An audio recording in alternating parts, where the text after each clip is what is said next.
DDR-Museum Dr. Wolle. Frag Dr. Wolle.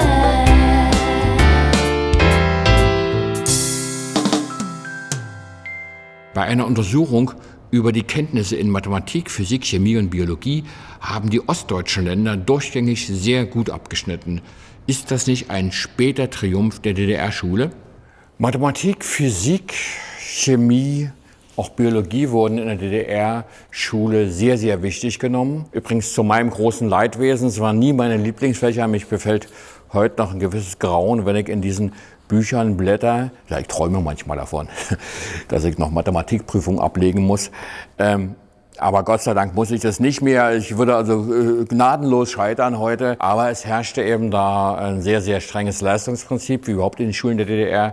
Auch ein rigoroses Auslesesystem. Es hatten ja aus jeder Klasse nur 2 oder 3 die Chance, zur Oberschule zu kommen und das Abitur zu machen. Auf der anderen Seite wurden die sogenannten gesellschaftswissenschaftlichen Fächern sehr stark ideologisch bestimmt. Die waren extrem ideologisch indoktriniert und die musischen Fächer wurden einfach vernachlässigt. Der Grund war natürlich, die DDR-Wirtschaft brauchte gute Ingenieure, Naturwissenschaftler, Techniker, um die Wirtschaft voranzubringen. Und die Schulen waren auf diesem Gebiet auch wirklich gut.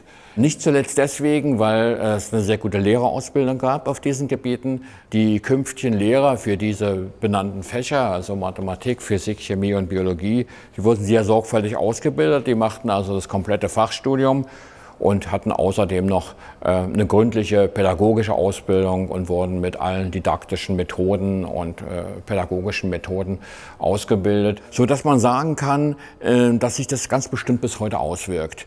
Das sind also Lehrer, die jetzt so vom Alter her allmählich der Rente entgegengehen, die schon in den DDR, die noch in der DDR ausgebildet wurden, die in den DDR-Schulen gelehrt hatten und denen es jetzt sicherlich zum Teil zu verdanken ist, dass die neuen Bundesländer in diesen Fächern Mathematik, Chemie, Physik und Biologie im Vergleich auch zum Westen heute so relativ gut dastehen.